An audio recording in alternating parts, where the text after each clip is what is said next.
Here, let me get my notes. Okay, I got topics for today that will not be duplicates of topics that we had last week or the week before last week. You sure? Nope, absolutely not. Hey, at least you have notes. I mean, until about 3 or 4 weeks ago, I didn't have notes. I finally started. We just talked about prepping for D&D, and I do 0, which is a lie. But I do 0 prep for this, which is also a lie. But we do 1% of prep for this. And I'm Chris, and he's Jay, and that's Grumpy Johnson Masters. Yay! Yeah. No, that 1% is probably not too far off. I mean, I go through the week and I'll jot down a note of something I think would be an interesting topic, and I know that you've started actually jotting down situations that other DMs have ended up in recently or questions they've had, so that we can answer them the Grumpy Dungeon Master way, which means we're probably wrong, but we're going to answer it anyway and act like we know what the fuck we're talking about. Oh, I'm not wrong. I'm absolutely right, 100% in what I do. It's my world, and I can do what I want to do. Meh. That is actually a true statement. Yeah, that's the reason that your Icewind Dale campaign it's not even. You could throw the fucking book away at this point, honestly. Yeah, I mean, you know I'm not wrong. No, you're not 100% wrong. So last week's session, as for those who've been watching the stream at twitch.tv/Grumpy Dungeon Masters every Saturday at 8 p.m. Eastern Standard Time. And yes, we will continue to sort of keep this as spoiler-free as possible. We were fighting in the dungeon that they were in last session, that they got to. And the session before. So pretty much they found a way to train, if not trigger, if not pull, all the encounters to like this small section of the dungeon.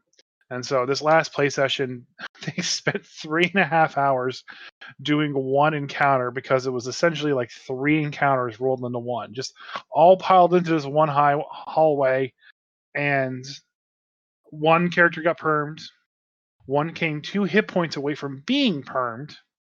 And they had just finished a long rest. They were all level 7, and they burned every single thing. And the first thing they said after the fight was done, they're like, I'm going to go take a short rest. I'm like, you literally just finished a long rest an hour ago. You can't take a short rest this quickly. But I told them that they can take a short rest, they can blow hit die, but they can't get back any short rest abilities. That's me reaching out as a DM. Like, I don't want to TPK you, but I'm not going to let you reset everything. And the reason it matters for my party is that I have like 4.5 fighters, so they're all going to get back everything, versus the one spellcaster that blew all his stuff. See, I would still disagree with that. I would allow them to do that. Like, if it says you can take a short rest, you can take a fucking short rest whenever you can actually take a short rest to get back your shit. I mean, if it wasn't like literally an encounter before they finished it. So they finished a long rest, they fought a small encounter, and that was the end of the session. And then this thing happened, and it was 12 rounds. So 12 times 6 is a number, 72. It was 72 seconds long. They haven't been out of that long rest for like at all. But I am letting them get back blow all the hit die, which is important. Let them get the hit points back, which is really the most important aspect of a short rest. Right. Just getting the fighters to reset everything is just a little. I mean, it is what it is. If they can do it, they can do it. Yeah. But yeah, no, I wasn't able to watch the whole stream because I was playing last night. But just looking at it briefly, I was like, my God, that's a lot of things in there. I even commented in the chat, like, that was ridiculous. You never played EverQuest, did you? I did not. Yeah, so the term, the train, I think that's where it started, was EverQuest. EverQuest was broken up into zones, so the game would load a zone at a time. So if you went into one zone, all the other zones were not loaded, and so forth. And the game was weirdly designed that if you aggroed a monster, that monster was going to follow you to the edge of the zone. So sometimes you would aggro 50 monsters and they would follow you to the edge of that zone. And woe to any other person who happened to be entering that zone as you were leaving with 50 monsters behind you, because they're going to get hit by that train of monsters. So anyway, that's the kind of that's what your fucking screen looked like. It was just this line of monsters looking like they're following the party. Yeah. I messed up playing Quagos correctly. I did, however, I was kind of gracious. So in my games, I let you shoot through allies, but I give monsters the same benefit too. They can shoot through their own allies. Allow that, yeah. Which is a very common thing, but it's not raw. So, but at a certain point in time, they're in a hallway. There's three. It's a 2 by like 10 hallway essentially, and there were like 3 rows of Quagos, then 3 more rows of Duragar, all crossbows. And I'm like, I don't care how good their aim is, they're not going to be shooting down this hallway and not hitting their own comrades. So I let like the back half of the Duragar that couldn't really shoot their crossbows without hitting a Quagoth or another Duragar. I just didn't have them acting at all, and that definitely helped quite a bit. Sure. I mean, the simple of it is, you get choked up in a hallway like that, you're only going to be able to fight with the first couple of rows. I mean, that's sort of realism right there. Yeah. But I know things went stressful, and my player even mentioned this. It goes, this is a stressful fight when he is making sure the rules are followed to the letter to make sure they're going to the most advantageous part. Because I basically had a situation where the bard picked up the rogue and then like moved her to another square. And I op attacked that. And he's like, well, technically you can't op attack involuntary movement. And I was like, well, you were kind of right, but I let Darian kind of like take the blow instead. He would mind you that he would also have had to move into her square to pick her up. Well, he was moving her out of the square because there was somebody else in the square already. Boy, that sounds like a clusterfuck of rules. Yeah, I was firing from the hip, and I did what seemed logical to me. Yeah, no, that's what you do in that situation. You kind of make stuff up, because I am 95% sure there's no rules that even remotely cover that in 5th edition. Yeah, I mean, at a certain point in time, the DM has to kind of make a ruling on the quick, and there's always going to be some player kickback, like, hey, that's not raw. And I think it's the DM's responsibility to go, okay, if the player doesn't like that, if the player's throwing a flag on that play, rethink it. You But mean don't spend like, too long rethinking it. Just go, no, I'm still going to have it do that. And the player should, as my player did, kind of went with it. But I think I did 2 things. I can't remember what the other part was. And of those 2 actions that I said, I pulled back one after the player kind of threw the flag on that, and I still had the op attack go through. I think I had a disadvantage or something like that on it. Sure. Like, you want it to be fair, but it's messy. So there's always going to be times where it's just not gonna really work out sometimes. At the end of the day, the players didn't TPK. I didn't want them to TPK. I tried my goddamn damnedest to TPK them. 5th edition is by far the cleanest edition as far as combat and rules go. By far. That being said, it is also simplistic, because it is so clean and smooth. So there will absolutely be situations where the DM has to make weird calls. I mean, the one you're describing is one of them. The one you mentioned to me earlier about the fireballing while covered in monsters. If you want to go ahead and cover that. Yeah, so there was a question on a Facebook group called DM Resources, I believe. Yeah. And the guy needed help with a ruling. He said, I'll read his comment here. His comment was, I need help with a ruling, so my players went up against a Rat King homebrew that could engulf creatures. The Rat King was a 10-foot, so I'm guessing 2x2 creature, a huge creature, that enveloped 3/4 of the party. The Huge would be wizard, 3x3. Large is 2x2. sorry, large, right. The wizard then wanted to cast Fireball with Sculpt spell to only target the swarm and not his allies. I ruled this as a no, as I couldn't imagine the rats taking the fire damage and the allies not as they were covered in the rats. Any thoughts? What So are your thoughts on it, and then I'll give you mine. no, you first. Oh, me first? Okay. Uh, I am a sort of a stickler on rules if they're in the book, and it with if the wizard is an evoker, he has an ability to avoid his teammates with damage from AoE spells. That is a wizard specific thing.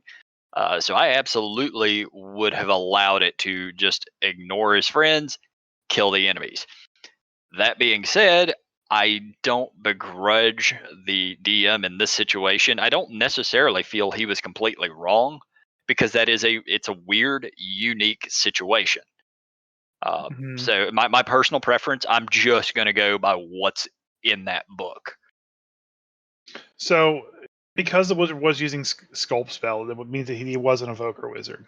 Hmm. All right, and before I give my side of the things, this was another comment further down below, just to show you how the kind of people who play this game and what they think the rules are. His response was, "If it was a sorcerer using meta magic to not hurt his allies, I would be on the party side. But a wizard, so I'd be on the party side. Dot dot dot. But a wizard? Question mark? Question mark? No, lol. I think you actually made the right call, even though I can actually feel the salt coming off your players." So here's a So guy that has no idea he's a what the third edition. wizard. He's a third Yeah, edition player.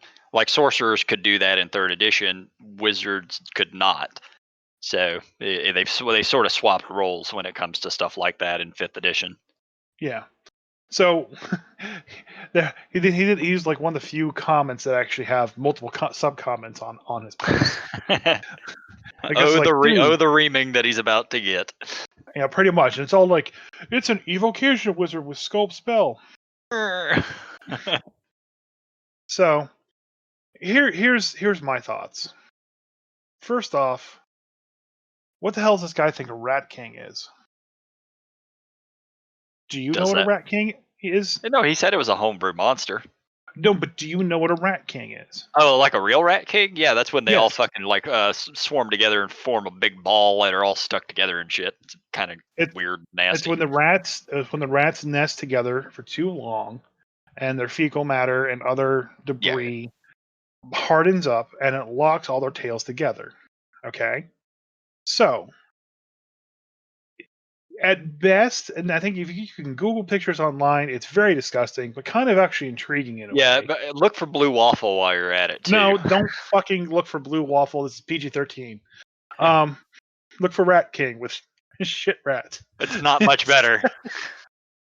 It's fascinating because like I don't think I don't know of any reports happening as people seeing a Rat King in reality nowadays, but I'm sure it happened a lot more in the past when things were much filthier. I'm sure if you go to fucking New York and you start digging around, you'll find them. So the interesting part of that is basically it's going to be 5 to 10 rats, okay, all bundled up together. So I'm not even thinking this is like a a 2x2 creature. This is now a medium-sized creature made up of a bunch of small and tiny creatures, for one. So his idea of Rat King, my guess, is like a swarm of rats. Okay. I hear it and I think it's a rat person or a giant rat of some sort that just controls other rats. No, that is the. Hold on a second. I think it actually is Rat King. Hold on. Well, I think Rat King was a God, I'd have to look it up, but I'm fairly certain that there's actually a Rat King in Yeah. D&D lore. No. You're thinking of the guy from Teenage Mutant Ninja Turtles. What? I'm not thinking of Splinter. Not Splinter. There's a bad guy called Rat King, and he could control rats with his voice. I never knew that. If it didn't show up in one of the movies, I wouldn't have known that. His notable aliases were Monster, Ghost, the Rat, the Slayer, the Ultimate Slayer, and Dr. Victor Falco. It's So funny anyway, it's funny you're talking about rats because we've been planning the Oriental campaign game here. And I was really leaning towards playing a Nezumi, which is literally a rat person. so I'm thinking he's thinking this Rat King is more of a huge swarm of rats, a giant swarm of rats. You should have messaged him. You should message him, find out. Nah, it's not worth my time. Anyways, so if this is a huge pile of rats and it goes 3/4 of the party, okay, that means in this 10 foot by 10 foot square, okay, most of those squares are going to be made up of rats, okay. Mm-hmm. So even if you use Sculpt spell or use the sorcerer ability to not hurt your allies, and you cast you mean the wizard? You mean the wizard ability? Well, sorcerers get meta magic that does it too. I don't think they do in 5th edition. They do. Do they? Okay. Yeah. Yes, the rats that are on the people could. Excuse me. The rats that are on the people could possibly not take any damage, but a majority of the rats would take damage from the spell, and that's the key thing there is that you're fighting a swarm. Eventually, the swarm is just going to get killed outright. All of the creatures of the swarm are going to die. So they're going to take this AoE effect that's going to hit every single rat. It's going to do double damage. And even if all the other rats die and a couple survive that were stuck on the players or whatnot, you don't. It's still not a massive swarm at that point. It's a couple of rats. Right. And here is the thing that this DM violated that he needs to be aware of and would cause problems with players in the future. He took away that class's core ability. Yeah, because he didn't like it. Yep. And that's the problem. And that's the reason I was saying I stick with what's in that book, man. As a DM, we all have that sort of ego thing where you want to win. It's sometimes you have to push it back as a DM. But the simple of it is you're there to entertain your players. The players are supposed to win. Sometimes they get in situations where they just fucking can't, but you never want to change a rule that's in that book on them, to especially if it means they're not going to win. I don't mean necessarily dying or winning the entire encounter or losing it or whatever, but just that feeling of victory because you used your class ability to do something.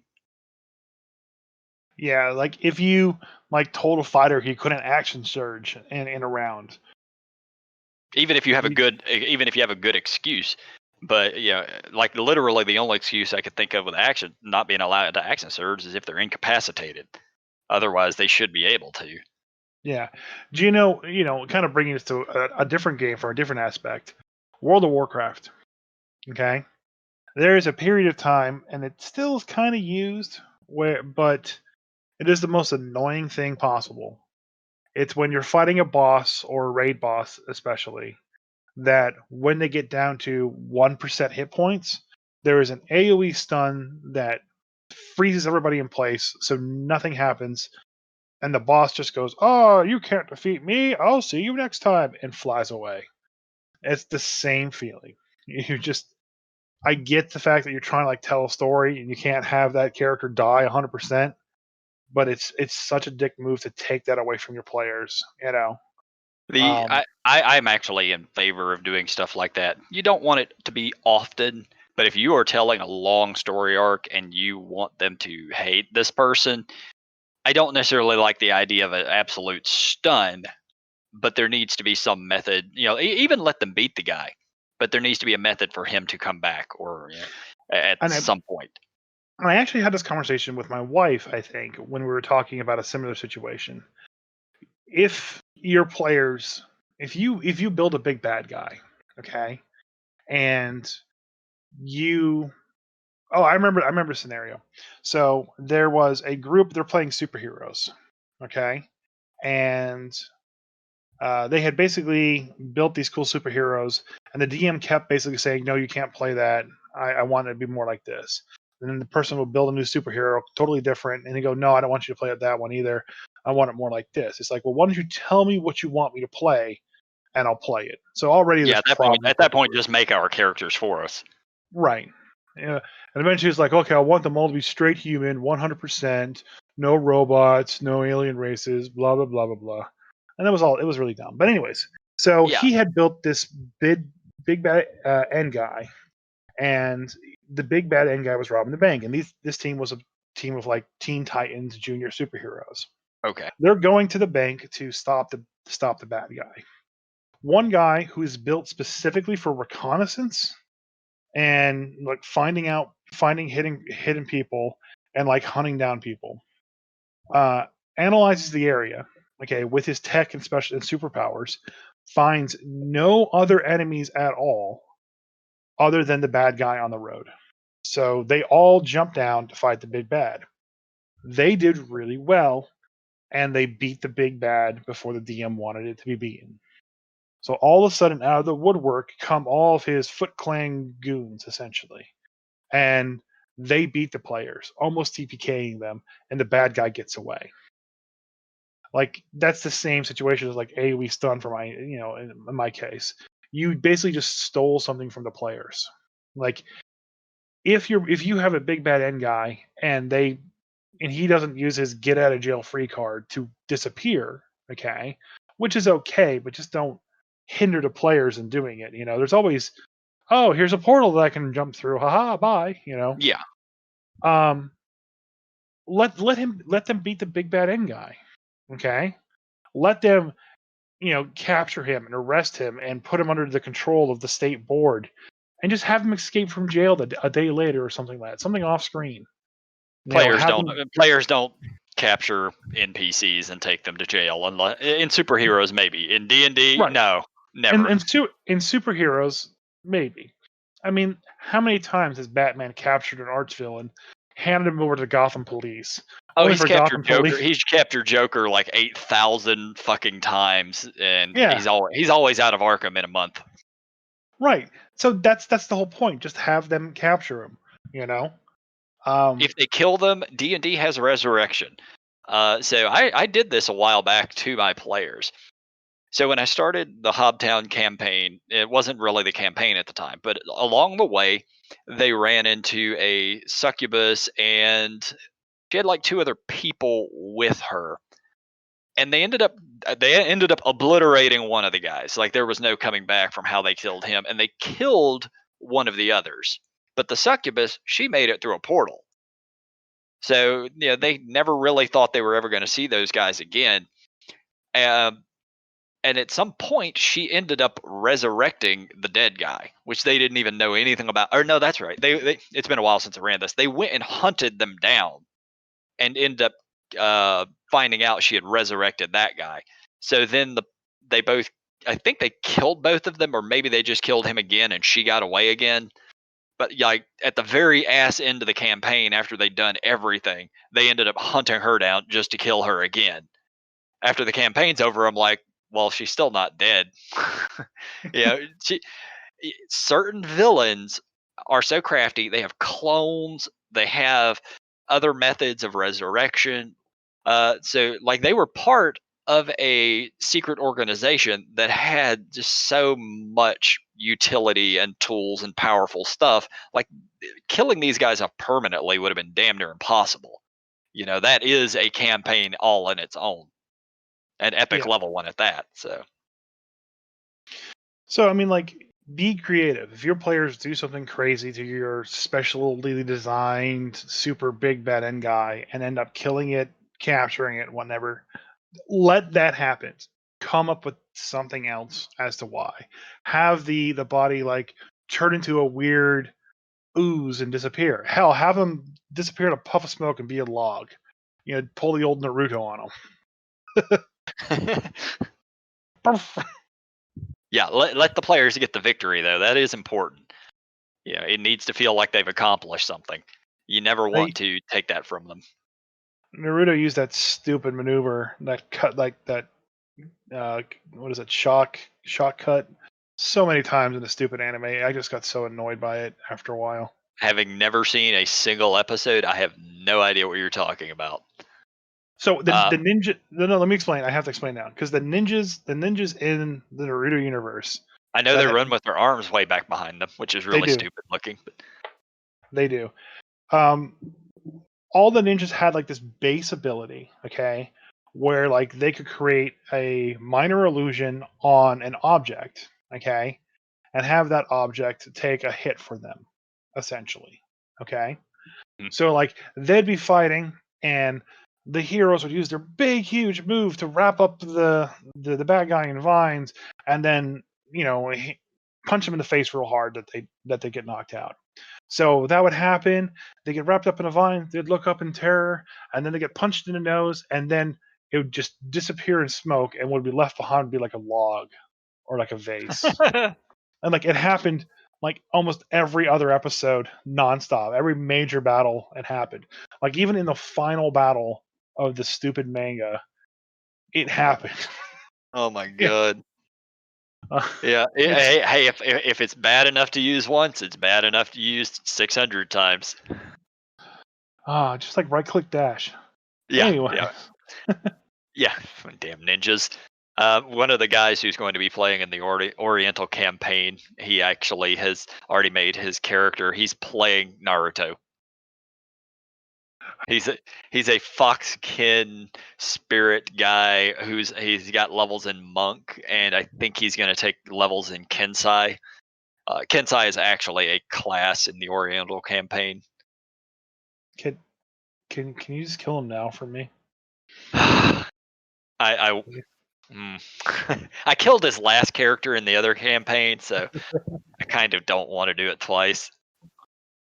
All right, everyone roll up the characters. All right, yours died of a heart attack in character creation. Roll a new one. Yep. Yeah. I might have to suffer and watch a couple episodes of Naruto just so I have some clue as to why I really need to hate this character.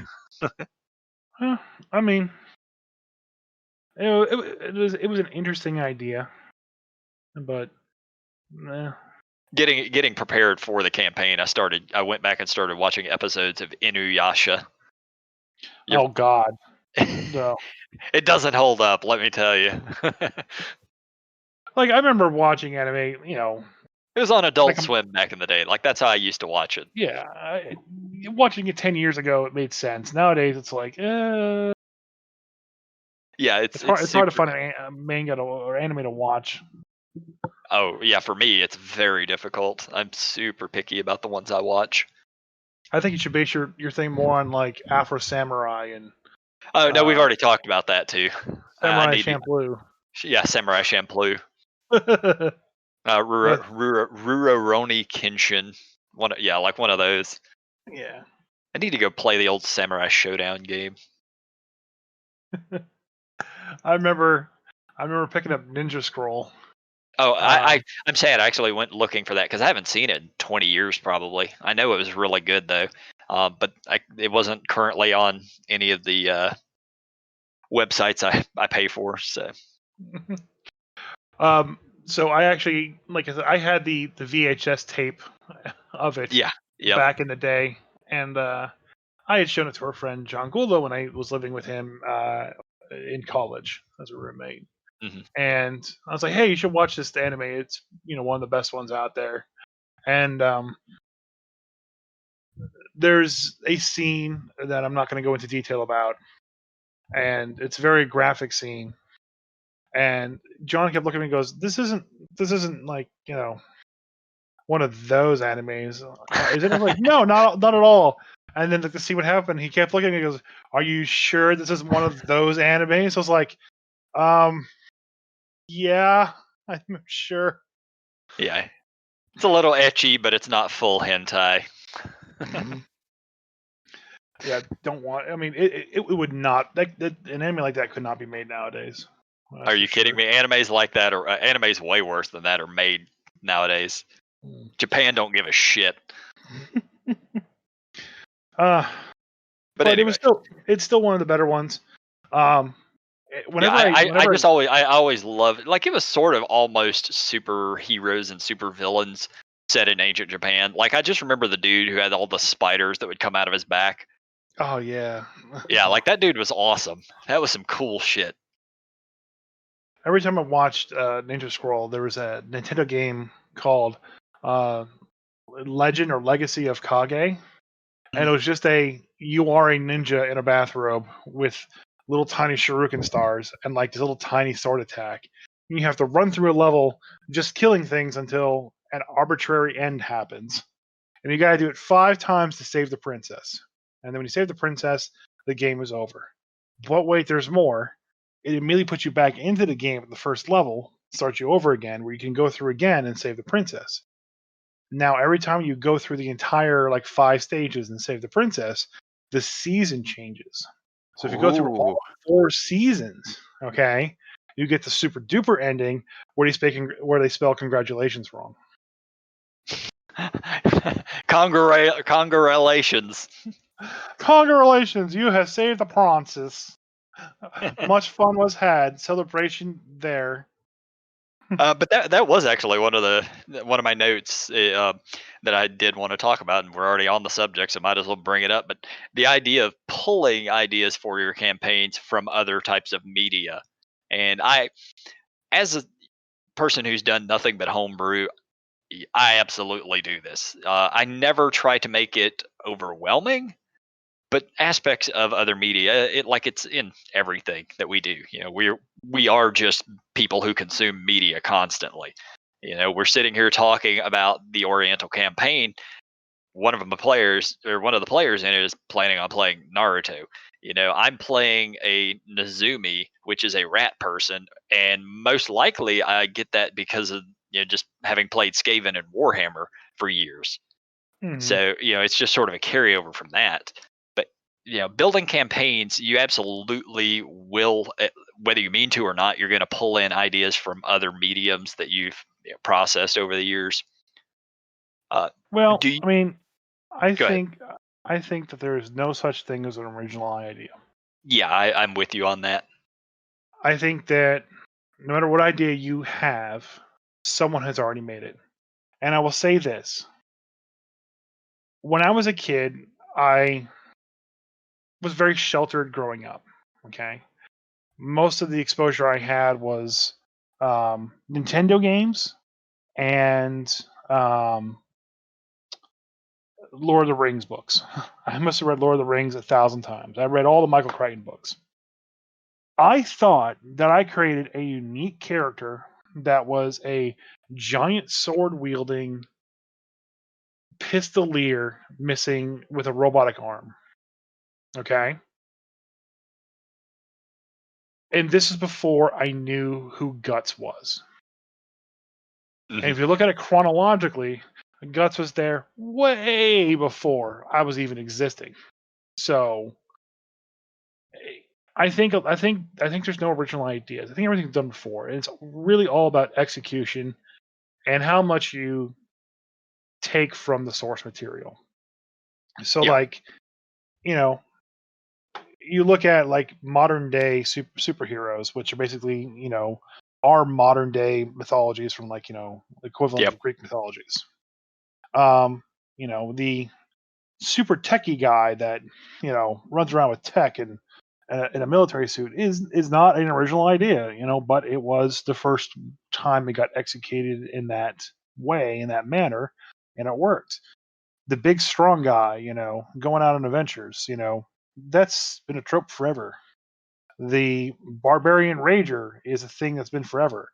Now, in making him a gamma scientist and making him all big and green because of a printing error, that makes him unique and original. So, and I saw this, and I was talking to somebody recently. She was writing a book, and she felt like there were no original ideas out there, and she was struggling with that. I'm like, there aren't. If you're trying to find an original idea, you're not going to find it. If you find an original idea, somewhere, someplace out there has already done it to a degree already that you have. At least a little bit. Right. So don't worry about it. Just take your character, make it, and run with it. And if it connects with people, then great, you can make more. And if it doesn't, you can make another character. Wolverine was never meant to be a reoccurring character with a huge backstory and multiple comic lines and the most popular, sexiest man alive thing ever. He was just supposed to be a cameo in an Incredible Hulk comic, and that's it. And that's it. And that cameo turned into another cameo, and that cameo turned into something else. And now fucking Wolverine is an unstoppable cough, Deadpool, cough. Unstoppable merchandising machine. And Berserker Rage is not a original idea in any way. Having blades on your hands to fight with in melee is not an original idea. Regeneration is not an original idea. Roll it all together. All right, that's something unique. Still not original, but unique for sure. And then you create the rest of the original parts from that. I mean, campaign ideas. The upcoming campaign idea. I know I've told you about it. That I'm not going to say much about yet because I still haven't revealed everything to my players. But the idea, when it popped in my head, I didn't associate it with other media. But after I got to thinking about it, I was like, yeah, this has definitely been done before on multiple levels on many, many occasions. But I don't really give a shit because it's still a good idea, so I'm going to run with it. Yeah. And as you should, I mean, nothing in D&D is original. They can all be traced back to Tolkien. Yeah, pretty much Lord of the Rings. It started and even long before that, you have your folklore and your fairy tales. I mean, hell, they were doing fucking board gaming, which is effectively what it started as at long before then. Long before D&D, miniature wargaming had been around. Yeah, so, you just if you think it's cool, do it. Don't plagiarize it 100%. Don't show up with Iron Man and go, "Oh, his name is Steel Man, and he flies around and he's a super tech genius billionaire." Yeah, please, for the love of all that's holy, don't do what DC and Marvel used to do. Oh, they've got a guy who swims around underwater and talks to fish. How about we make a guy who swims around underwater and talks to fish? Yeah. Like nearly every single hero is just a fucking copy of the others, of the other companies. I mean, if you want to make Batman again, well, you're going to have a tough time because Batman's very popular. Okay. Yep. But if you want to remake Plastic Man, okay, and see you mean if you can do Mr. something. Fantastic? No, Plastic Man. Plastic Man at least seems stupid, whereas Mr. Fantastic is not. He's a super genius. So if you want to remake Plastic Man, come up with something that makes him unique to him, and eventually you'll wind up with Monkey D. Luffy. I don't know who that is, but it's another anime. It's a pirate anime where they have these special fruits that if you eat it, you get superpowers. Superpowers come in like a couple different variants, like animal superpowers, or you become an element essentially. And Luffy becomes a man of rubber. All right, and for all the times I've seen someone have stretchy powers, Mr. Fantastic, Plastic Man, Rubber Man, that guy from the 80s TV commercial that you have to pull until he pops. Oh, Stretch Armstrong. Stretch Armstrong. For all the times I've seen that in the past, no one's really kind of like utilized that tool set in a unique way. Like even Mr. Fantastic doesn't really use his skills. He's just a brain behind a computer. Yeah, I mean, he's really just super genius. But this guy who's made of rubber is like throwing a punch and extending his fist super fast, so it punches you even harder, or blowing himself up like a balloon and then twisting and then rocketing himself into the sky as he throws out like this rubber band attack that just like hit you 1,000 times. It's super creative, his attacks, and I've never seen it done with any other Plastic Man or Mr. Fantastic or anyone with that same So set of despite him having powers. the exact same powers, they did try to add some creativity in there, which is something you'd want to do as a DM specifically if you are taking ideas. Make it Right. your thing. If you want to make Guts, make Guts. But you can't make Guts a story, and you can't call him Guts. Okay? Maybe lose the cannonball arm and keep the giant big sword, and go with a berserker rage mindset, A better example would be Goblin Slayer and Guts. Pretty much the same exact character. Totally different stories. Totally different scenarios. Actually, the stories are actually pretty similar. But they're two very unique, very different characters. Because neither, while they borrow ideas and character points, they don't borrow 100%. There's definitely some difference between those two. Yeah.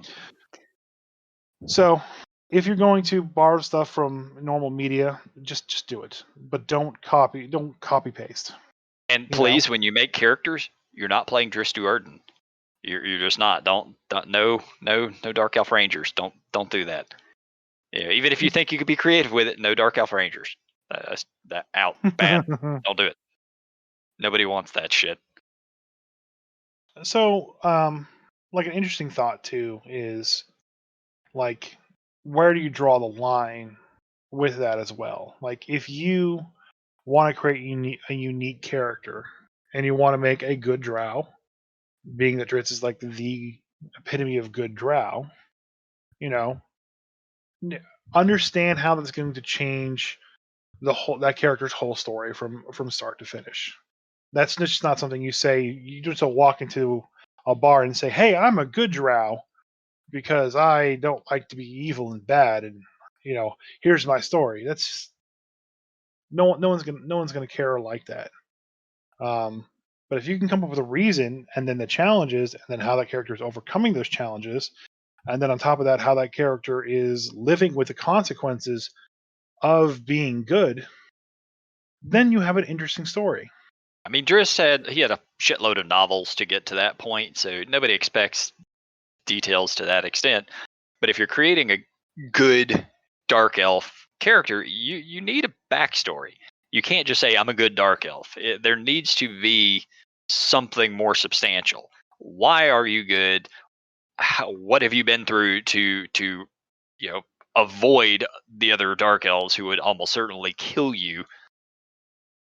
There absolutely has to be a proper backstory to something like that. And we're just using the good dark elf as the obvious analogy because of all the Dristu Erden stuff. But literally any race, if you're playing a Yuan Ti but you don't want to be evil, well, give us a reason. Why? Yeah, and you can't just take a trope of a character or a personality trait of a character and have that be that character's only character development. You can't be the angry barbarian the entire time and come up with Conan the Barbarian. There's a lot of extra story that went into making the angry barbarian of Conan an actual character that survived how many novels? and like 800 comic books and a few movies and yeah. Right. So you just can't stop there either. So if you want to rewrite Conan, but you're going to have to come up with something else that makes it special and double down on that. That's all I have to say about that. Hey, so a question I had for you: do you have a before game ritual, like stuff that you do before game, whether you're DMing or playing? I know you never actually play, but before DMing. Panic and control my anxiety. Okay, that's a fairly common one I hear amongst dungeon masters. Fortunately, I don't have that one, but I was just curious because I have a pre-game ritual that I always go through.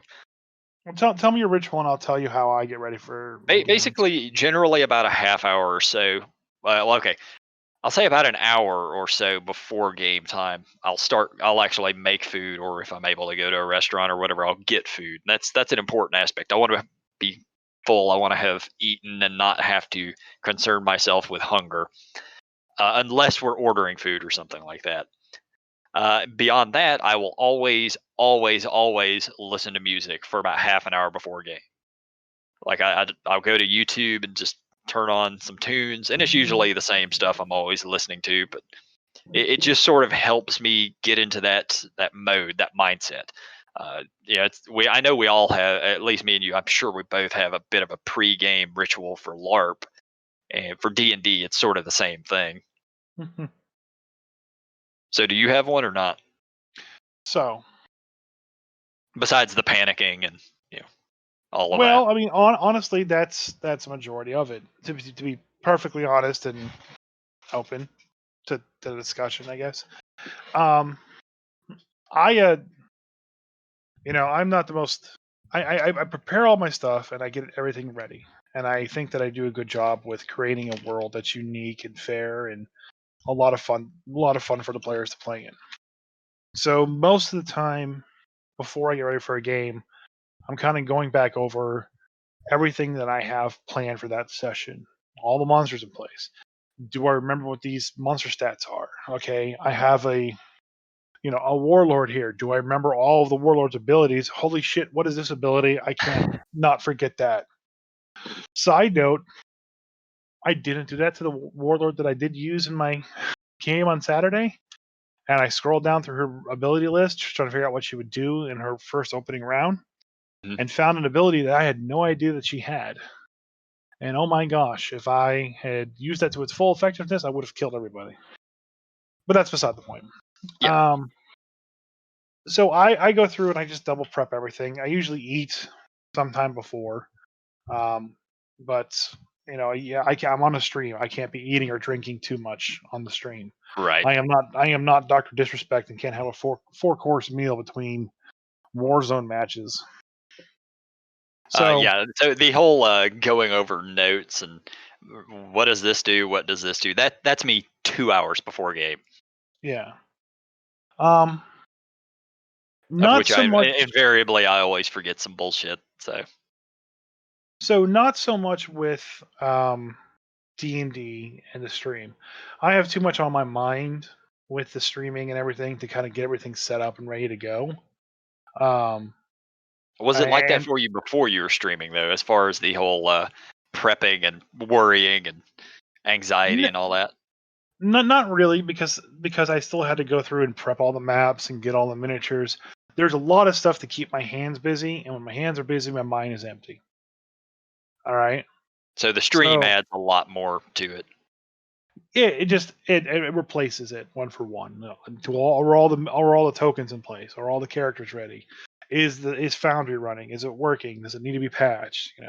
Is It my just internet working today? is my internet working?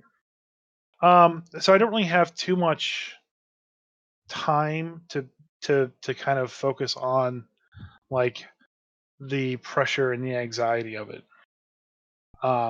At the LARP, holy crap, is that a different story?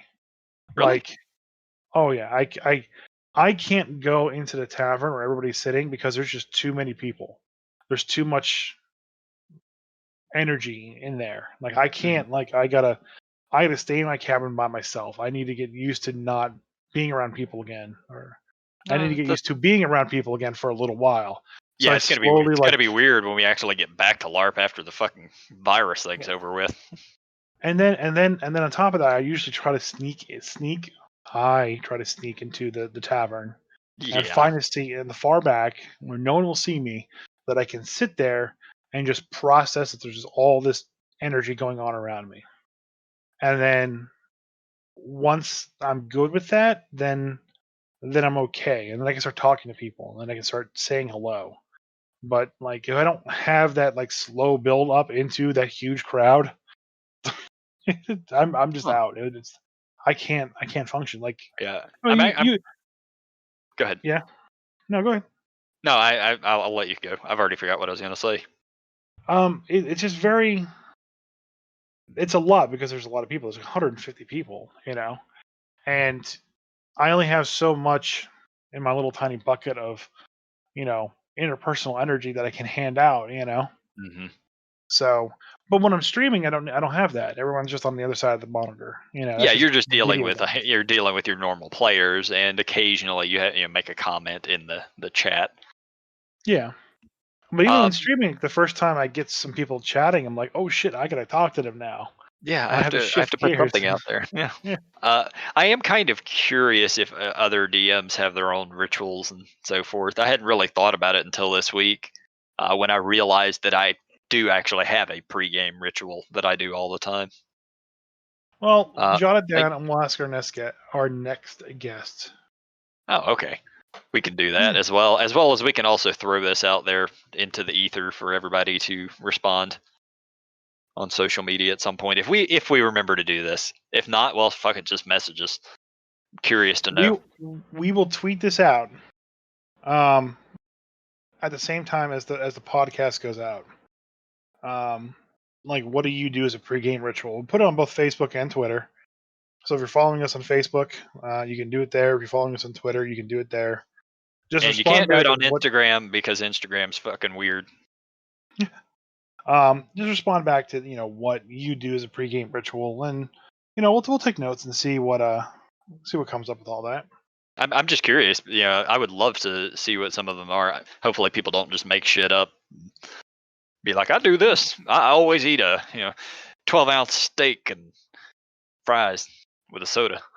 I Anyway, eat one cat, and then I eat a and a second baby. cat. God, Uh, you pissed off so many people when you told them at the LARP that I was eating babies. Oh my god, the fact that they just deadpan believed you of and course didn't they even do. bother to yeah, that giant man over there eats babies on a normal basis. I can believe Oh, that. I don't need and they any other evidence. they kept spreading the rumor. Ballard the baby Anyway, eater. we're the Grumpy Dungeon Masters. Thank you guys for listening. It's been fun. Hey guys, thanks for listening to our podcast. If you will, please check us out on our social medias on Facebook, Grumpy Dungeon Masters Twitter, at Grumpy DMs _DMs. Instagram, Grumpy Dungeon Masters. and every Saturday night at what time? 8 p.m. Eastern Standard Time.